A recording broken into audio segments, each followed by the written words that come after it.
आपल्या हिंदू धर्मात संस्कारांना खूप महत्त्व आहे. त्यातला हा एक संस्कार म्हणजे कर्णवेध संस्कार.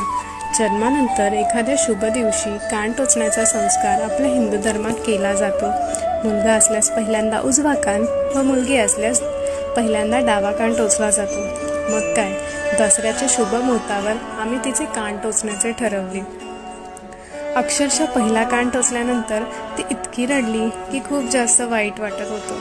आत्तापर्यंत फक्त ऐकलं होतं की बाळाला काही झालं तर आईला त्रास होतो. आज मी ते अनुभवले सुद्धा. माझी पिल्लू रडत असताना माझ्याशी ती बोलते असं वाटत होतं. बाळाची स्वतःची एक वेगळीच भाषा असते. कोणाला नाही समजली तरी आईला मात्र नक्की समजते. आणि माझं बाळ मला जणू सांगत होतं की आई मला दुखतंय. मी तिला जवळ करून अक्षरशः तिच्याशी बोलत होते आणि ती मला बिलकुल शांतपणे ऐकत होती.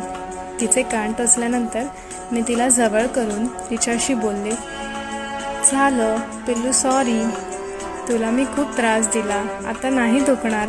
अक्षरशः ती शांत बसली. काही दिवसांचं माझं बाळ जणू काही तिला आपली भाषाच समजत होती. काय मज्जा असते ना. आईचं आणि मुलांचं नातं हे इतकं सुंदर आहे की ते शब्दात काही मांडता येत नाही. आपल्या हिंदू धर्मात